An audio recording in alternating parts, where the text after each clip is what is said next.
Last one I got paid out was 20K, but I also got paid out 111,000. So That's incredible. prior to that one. Yeah. Wow. So Congratulations, dude. two That's amazing. thank you. Thank you guys for making this community a lot better. I really appreciate TFT.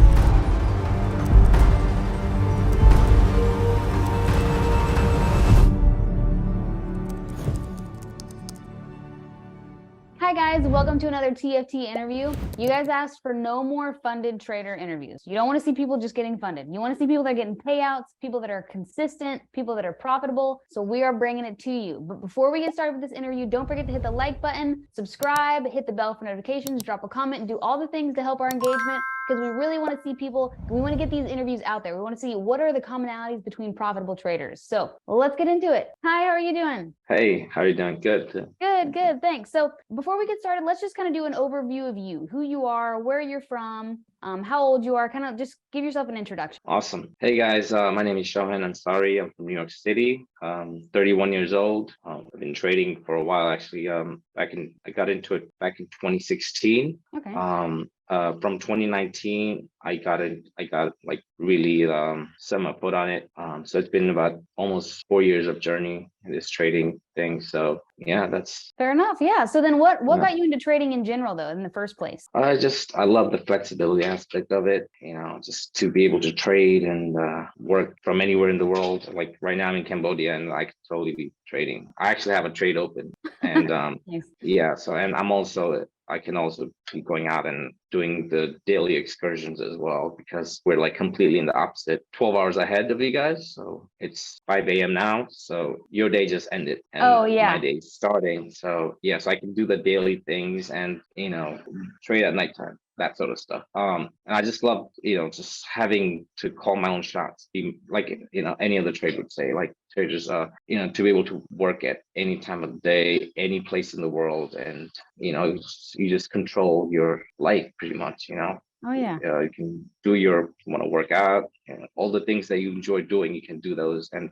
with the help of trading, like it makes things like that possible. It's like, it's very, and yes, it's like the freedom, the financial freedom, the fact that there's no cap to like how much you can make. Like I love that part of it. Very enticing. Yes. But I think what people don't quite understand is, yes, there's like this grand, beautiful scheme of things that we get, once we become profitable. But like, I think people don't see the journey as a long, hard process to actually get there. So tell me a little bit about your journey. Totally. I mean, it's like becoming a doctor, you have to be 35 years old to 30 to 35 years old to start making money. And then, to get paid well, you have to be like, maybe like in your late 30s, right? So you have to believe in the process, and no matter how many hard balls get thrown at you, like you just can't get off the path. Like you just have to keep pushing it. It's being a doctor, whether you're a soccer player, you just have to just shut your ears, like from all the naysayers, like, hey, you can't do this, it's a very 10%, 50% people make it. And like that's why you have to like put all in, and not give up, because at the end of the process, the benefits, like the reward is like so much better, like, once you get to that side of trading. And that's my take on this. And like you just have to like I had many people like, telling in the past, when I was doing so good as a trader, when I was losing money and I wasn't doing this full time, like people would just be like, hey, like, just give up, like just do something, get a job. I lived in New York City and I got my degree in at Fordham University, and I did it on economics, and I wanted to get out and just work in a bank, sort of, that's what everyone encouraged me, friends, family, to like work at a bank and, do the whole 9 to 5 thing. Actually, bank is not 9 to 5. It's more like, 7 to 7 or 7 to 11 if you're an investment banker. Yeah. And after I graduated, that's just like not what I wanted to do. I always been like one of those people that like just having flexibility and traveling the world, that kind of stuff. So trading makes all these things possible. And, you just have to throw everything at it. Like if you believe in something, like, you can do it. Other people may say not, it's impossible because it's impossible for them. But as a trader, only a trader would understand another trader's chart. So you have to keep focused and especially right now, I think it's definitely the best time to be a trader. If you want to make a living from trading, you can't get a better time than this. I agree completely and utterly. And what's cool is I just had this conversation today with someone that I was thinking back, like I think it was like 4 or 5 years ago. I remember there was a point where my trading got so hard. I took a break. I remember, buying a bunch of like big girl clothes and blazers. And I was like, all right, I'm going to go get a job at a marketing firm. Like, this is it. I'm going to quit. And, but something in me was like, no, let's keep trying. Like, let's keep going. And it's like, it's those people that just still, when they're at their freaking lowest, like just still keep going. And it sounds exactly like yourself. People that they're telling you can't do it. You don't have any support. You got to like dig deep for that motivation. Like I feel like those are the ones that make it. That's maybe why that percentage is so small, because Absolutely. it takes so much like digging and discipline to actually make it. Absolutely. I totally agree with that. And no one can just like, it's not just like a straight walk in the park. Like, you first time you try it and you just do it.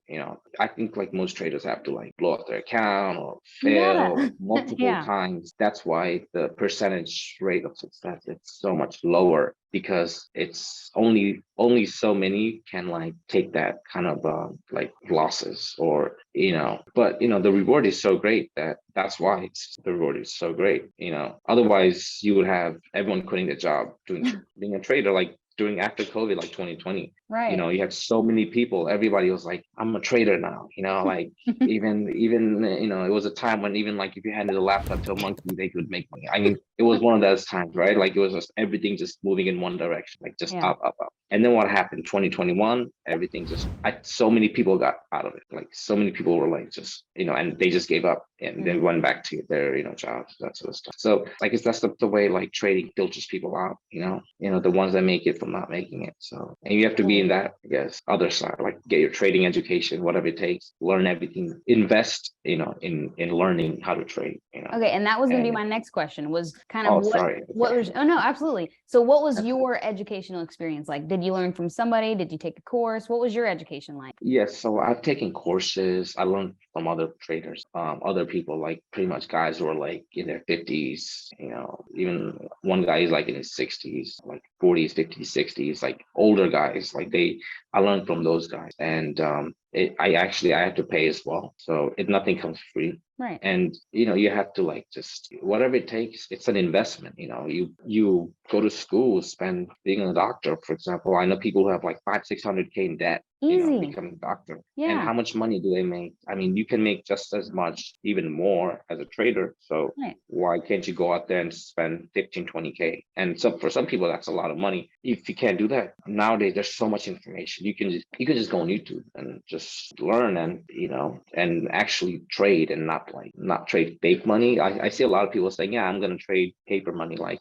demo accounts and that sort of stuff. But I think the main thing is you have to get your psychology straight, and you can't get your psychology straight with paper money. So you have to actually put in money in the market to learn as well. So I agree. You have to live it. Yeah, it's like you can't read a book and do something. Like you have to actually do it to muscle memory kind of. Oh, I agree completely. I just talked about, I feel like these conversations traders talk about a lot, and there's so much psychology involved. So I was just talking about this too in one of my live streams, that there's nothing like that separation between a paper trade and a live trade. Like no matter how much you try to tell yourself that this simulated account, like no matter how much you try to, if you do like the manage your risk just like you would a live trade, if you do the same amount of shares or contracts or whatever it may be with your live trade, there's just nothing like actually placing that live trade, actually taking those real losses. It's just completely different. It's different. You got to have the experience of that live loss, that live profit. So I agree completely. Me too. Absolutely. Psychology is number one. Trading psychology is the main. Yeah. That's the barrier from success. Like if you can conquer your psychology, that's it. That puts you so much ahead of the rest of the people. Absolutely. So. And you mentioned you were learning from these older guys, and I'm gonna be honest, I agree with you on that one too. We got a lot of alignment here. So awesome. I learned from my uncle, who is, I think he's gonna be in his 70s, maybe. Oh maybe. wow. Wow, 60. But he's a he's been lifetime of doing this experience. for as long as I've been alive. So Right. the guys that Yeah. have been in like multiple market conditions, he was in like when Google just started, he was making trades on his own. Wow. So like Wow. learning from those guys, and just like you said, like the 50-year-olds, the 60-year-olds, like those guys have been in it, like they know. Absolutely. So getting Absolutely any kind agree. of insight and knowledge from them it's already going to put you on a different level. Absolutely. 100% agree with that. And that's So then tell me a little bit about what those guys did teach you exactly. So let's kind of like get right into strategy. absolutely. I can just pull up the S&P 500. Okay, so I have the S&P 500 pulled up here, and this was actually one of my best trades this year. I was able to call the top, which is I feel very fortunate about. That's beautiful. So starting of this year, I shorted the S&P I got hit at 48, like somewhere around here. Okay. Sorry, not here. 4807, like that spike on the can see. Let me see what day that was. So right there on that day, there was a spike, a little bit of yeah. So it was like around here, 4807. I was able to short this market, and that was like back in January. Okay. So the process, so the strategy I follow is that as you can see, this is a bear market right now, and we were in bear market in the last 3 years, and you can see every time we hit this, right? There's like this. Can you see my line on the screen? Mm-hmm. So during the bear market, every time we hit this channel, right? There's like the bottom of this channel. Every time buying the dip, they call it. So you pull back into this line, and so this is a 200-day move, 100-day moving average, and also 50-day. I don't have it pulled up here. So anytime we were close to 50 with 100, you would get dip buyers coming in, and you'd get a rally every time. Yeah. So it's like, and this is what I have used. During the bull bear market. Right now we're in a bear market. So what I've been doing is I've been trying to like find the top, like right here, 4807, and then just selling the rallies, right? So you have the top here. That was because I was like, this is way overextended, 48, and I had my stop loss to this was very like small. Like that's why I love these trades. Like you have so much room to for your trade to go towards your direction, and like so little will get you stopped out. So for example, like I got in at 4807, but my stop loss was like 48, like 25-ish, Okay. And then like, sorry, I'm doing this on my phone, so it's I know, trust me, I know. It makes it a little sloppy. I'm sorry. You're okay. So yeah, and then another trade I've taken in the past is so back in August, was it August 22nd? Yes, around this time we had Jackson Hole around this time, right? And I noticed this price action here. We're getting close to this top of the trend line, and also I use 200-day moving average as well. I have so many lines here. I'm just gonna get rid of all of them. I like to keep my charts clean. Yeah. So as you can see, 200-day moving average is very important in whether it's S&P or FX. 200, 100-day moving averages are really good levels, to pivot. And I was able to. I didn't get it exactly there at the top 40. I got it somewhere around here. Like I remember, like the Fed spoke, and we had like this crazy down there, right? And then there was a pullback towards here, somewhere around here. I got in right there. Okay. Yeah, I was like 48.95, but I put my stop loss over 4,200, like 4,200, 4,205. I know there's like, there's like a gap, and 80%, 90%. I think I'm not exactly sure, but I think it's like around that percentage rate that they get filled. But I was also looking at 4,200. That's a big level in the S&P. Yep. So I just looked at it like this. Okay, we're at 4,200, and then I put my stop loss like a little bit up here, and then like if I was gonna get stopped out, I was gonna get stopped out and lose like maybe about 1.5 to 2% on this one, because it was a high conviction trade for me. Okay. So and then we rallied, and we went down all the way to these levels here. 3,900. I pulled out around here. Okay, because 3,900 is another level. So like, well, basically what it is that whatever currency pair or indices or commodities trade that you're taking, like you have to know the characteristics of it. Like you have to like pretty much, it's good to just specialize in a few pairs, instruments, so like the levels really well, and you can have like better accuracy. Oh, yeah. So yeah, so S&P is one of my favorite trades, but I do like FX, like GBP pound dollar and euro dollar. I like those as well. USD, JPY. Yeah. So basically like the for example, S&P, all the, the 200-day moving average could be like, find your levels, right? Find those like big levels where the highest conviction levels, like, and then like trade those. If you want to go like big, and if you want to go small, and rest of the time trade small, pretty much. That's what I would suggest. So when you have like, for example, Fed meeting, right? After Fed meeting, I've noticed like the last one, market went up, right? We had this rally here again around this time, Fed meeting, and then we had this crazy rally because actually I didn't bring this up, but I also look at the macro as well. Okay. Not just the technical, because it makes your trading better, and I think that sometimes it even improves your trading, especially nowadays at current market condition. We have, like right now we have Fed calling the shots. That's what I believe, like with this market. Like if prior to this year, prior to 2022, it was pretty much Fed printing money, right? So it's just all that money would go to risk assets, and Fed was at easing. Now Fed is tightening, so you can't fight, like the saying, don't fight the Fed. Right now, don't fight the Fed. So that's the approach I take. So anytime there's Fed meeting, that sort of stuff, and I try to align these like the main levels when Fed speaks. So for example, like this one here, like we had this crazy rally right after because Fed decision, because people thought that Fed pivoted, like we're almost at the end, that sort of stuff. Right. And then we had market shot up, but I was like, this is crazy. I waited till the night, till Asian session, and that's when I went short with this. You obviously want to wait till the storm calms down. You don't want to go in the middle of the storm. You don't want to go fishing in the middle of the storm, kind of thing. Sure. It's Totally. dangerous. So wait till the storm passes and then go fishing, that sort of stuff.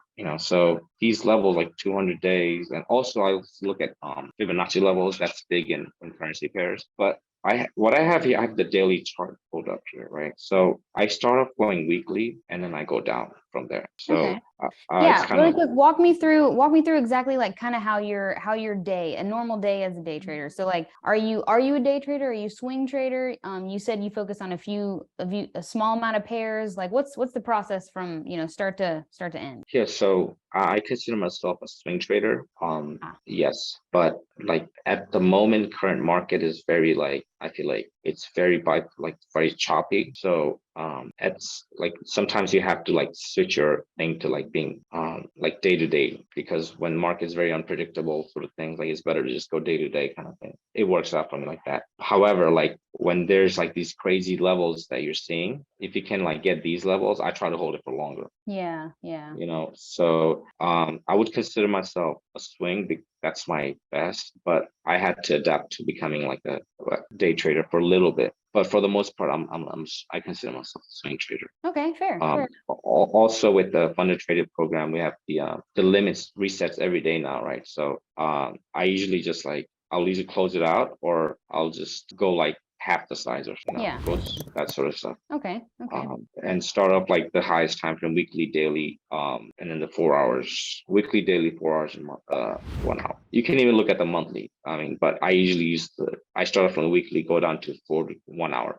4 hours is good because there's less noise. Yes. But 1 hour it's good if you're like, when you're doing swing trades. 1 hour is good as well if you're like day trading kind of stuff. Yeah, that's my take. Okay, fair. All right. I'm into that. All right. So then I guess the next thing would just be, when you're looking at the weekly, is this kind of, how do you do your analysis before you get into the trade? So are you starting with the weekly? Are you starting like your analysis? Do you do like on Wednesday or on Sundays and you're like, okay, I'm getting ready for the week? Yeah. So my best ones are like on the weekend.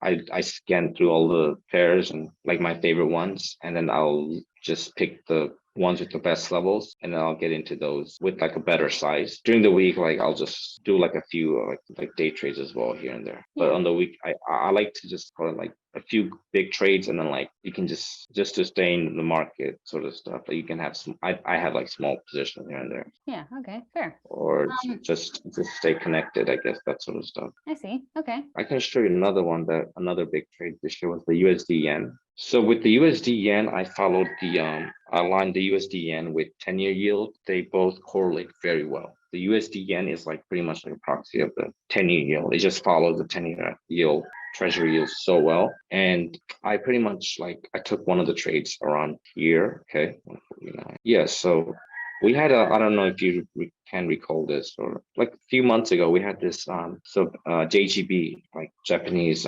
central bank, Japanese central bank, right? They've been, they're at a negative interest rate cycle, right? They're like, they never want to go in the positive territory. Even to this day, they always play down any kind of rate rises. Like they don't want to follow the rest of the world. They're at negative territory, right? And so I've been tracking this with you have the JGB, the 10-year yield, Japanese, and also the US 10-year yield. So like the rate differential, right? Like this is like one of those like top trades if you're like following the bond market. And so I was so like ready to like take this trade at 150. I thought that was like gonna be a major level. This is from the technical side of it. But 150, but the thing is like the yen just, it was during that time, it's like and back in October, it was just moving like crazy, like wildfire. Like, and I was like 150 is like a major, big level. Maybe I'm gonna go there. So we had 150 and then it just like ripped through 150, went up to 151,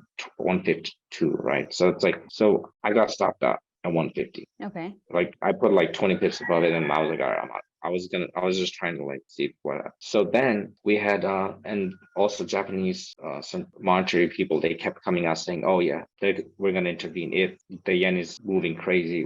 If you get more than 250 to 400 pips a day move, if we get those moves, sorry, then we're gonna intervene. We're gonna do an intervention. And so during that time, when I saw that price action, this happened during the day, we just ripped through 150 and I got stopped out. And I thought, Bank of Japan would do an intervention, but I was just waiting for that, and I was like going ahead of them a little bit, like 150, or let's see like what happens. We did get a little bit of pullback on 150, but then we just ran through stops again. So I waited for like pretty much the next day kind of thing. Okay. And we got a pullback, right? And then you can see we got a pullback here around, what is this? Like we went up to 150.49. Let me just go to the smaller chart. This happened in Asian session. Okay. I believe, or yeah. So this is the 1-day chart. Can you see it? Mm-hmm. Yes. So you can see like here, like we went down this much. This was the move, right? Sorry. And then what happened is that we ran through stops. I got stopped out, and then like the following day, like we had this move here. We went all the way down here and I was just scared to enter here. I was just like, so then I looked at the moving average. You have the 200-day moving average here. You see this. So these moving averages work really well in the FX market, I noticed. So 200-day daily moving average. And I saw this next day. So I saw like, okay, we pulled back a little bit, right? And then you can throw in a Fibonacci chart in there too, if you like. And that works really well as well. Little drawings. You can throw like, okay, cool. All right, from the top, I drew a Fibonacci here. Okay. So, all right. So my goal was to like, okay, we get a pullback at TN2. That's a good level to go from, but we never got there. Right. So we had this here. We pulled back a little bit here and then we started coming back down here. So then I just took this trade here, 141 level. Okay. Yeah. Around the moving average, I took it. So you can see 141, 140.18. I know that's a big stop loss, but here you go. Yeah. So 141.23. And then I pretty much took it down to like these levels here. Wow. So pretty much like, even if you take this trade here, like 141, right? Around there, 141, right under the moving average here, like around these levels. And then you take it down to like, if you were to play like, obviously around, I didn't go all the way there. Actually. I think I got somewhere like a few hundred pips and I was happy. So I took this trade a while back, so I just can't recall everything. So either way, like, I took maybe like 200-300 pips. I'm happy. Like I just get out like 137-ish. I think I got out here. Obviously, yeah, like around here, I just got out. Obviously I could have made a lot more here, but hey, that's still yeah, nice. but it's still like 1 to 3 kind of thing, But I've taken other trades that are like using momentum. So like if let's just say like Japanese bank comes out saying something, you get the initial response and then like you get another response, like it'll just pull back a little bit and then I'll just take that trade. Let me see what are the other trades are. The US 30, this is the other trade I take. I actually love this one too because it's very volatile. Like you can get crazy moves on this. If you look, this was like, if you look at the ranges, it's pretty good level, like 34,500-ish, right? That was the high. I've noticed this was like a range bound for a little bit. So it's like almost like, so it's like 600 points in the Dow. That's a lot, I mean, that's, to me, that's a lot of movements. It's, I mean, Absolutely. at the time, at a choppy time like this, look at this, like it's 1, 2, 3, 4, for almost like 2 weeks, it's been like in range bound. Right. So I was trying to play the ranges, and I took this trade right here, and I love that you can do this intraday kind of thing, and like you can have this as a day trade and just make your money and just call it a day kind of Right. thing. So yeah, so I was able to get around here like 33,400 around here, 33,450. So I looked at this one like right around here, 33,450. Mhm. You see it? Okay. So I went in this trade here, already went in the day with like positive. So I had like maybe like $10,000-$12,000 extra for like stop limit for the day. Yeah. And then I took a trade here, 33 like 50 around here. I got hit, and obviously went up to like a little bit higher, like 33,492, which is about 50, right? So yeah. Yeah. So yeah, I took this trade down all the way down to like 39, like somewhere here, like 939 here, like 850. Okay. So that's like 850. So it's between 150 plus another 450, like 600 pips right there. So that was my other trade Oh, that's nice. recently. So and then obviously you can play the breakouts as well, range breakouts. So you see this range broken on this day, right? I didn't obviously take this trade, this one here. So you see this breakout, you can like wait for like a retest of this breakout, right? I don't know if it's clear over there. Yep, I can see it. Yes. So yeah, like you see this break, and then you see the retest of this break, big level. Look how many times it got turned around here, like Right. 33, 450, 500 area. It's such a Incredible nice level. Mm-hmm. Yeah, and then boom, look at that. We retest the breakout point, and then now we're rallying again. And I have a feeling that if the CPI tomorrow, which is it today in the US? Oh no, tomorrow, right? Yeah, tomorrow in the US. If the CPI comes out weaker, I think we could get another like squeeze higher to 39. We could probably get a squeeze higher to like here. 1,000 point down move is nothing. Right. And then I think there will be a selling the rip again. We went over time. I'm sorry. You're totally fine. Sorry. And to be honest, this is an incredibly important interview. So we can get right into the next part, the payout. So this will keep people in. They're still listening. They're taking notes. Awesome. The payout was last one I got paid out was 20K, but I also got paid out 111,000. So that's incredible. Prior to that one. Wow. Yeah, so congratulations, dude. That's amazing. Thank you guys for making this community a lot better. And I really appreciate TFT. I think you guys are an excellent company, and you guys should be in like the top 3 platforms out there.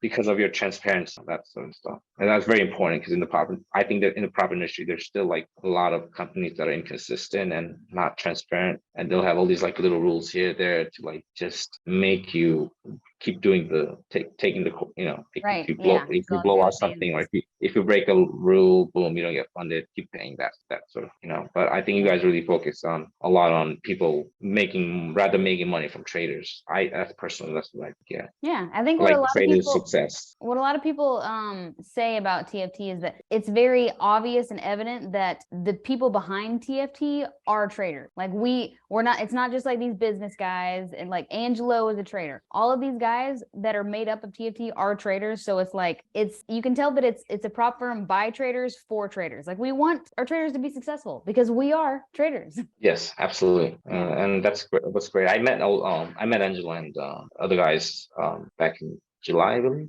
July. We had a meetup in New York City. Oh yeah, you did that. Yeah, yes, I did that. I got to meet they everyone. Did the meetup before the scavenger hunt. I remember that. Yeah, I was there the night. It was great seeing everyone. That was cool. I think. So yeah, it's been great. Thank you. I mean, I had obviously ups and downs, but like in general in my trading career, but the ups are always good and worth the down days for. I agree. I mean, it sounds like it. That sounds like it. Yeah.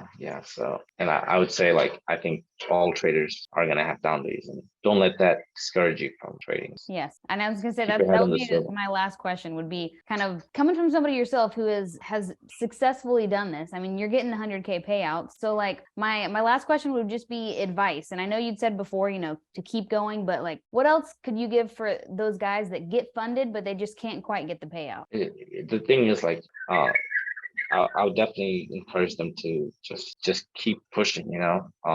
You like that just puts you that much closer to the, if you can, then now you can get funded, right? And it just puts you closer to the next step. And don't let that think that, oh yeah, like this is it, my career's over, I'm done for this, I'm done with this thing. Like I can tell, like some people could even be like taking out credit cards and like swiping it to get funded, sort of stuff. But the thing is, keep focus on the big picture, use it as an investment thing. Like just don't think that this is, the second you think that you can't do it, it's like, I mean, you are gonna have doubts, obviously, at yourself. But the thing that makes a successful trader different from a person who just quits is that they don't, they keep their focus, whatever it takes. They wanna get to the top. Like they want to, just like any other goal, like they want to get there. Like, you want to lose 30 pounds and get super fit. Like you keep the long-term focus. You could get it. Maybe you got an injury or whatever, like, like just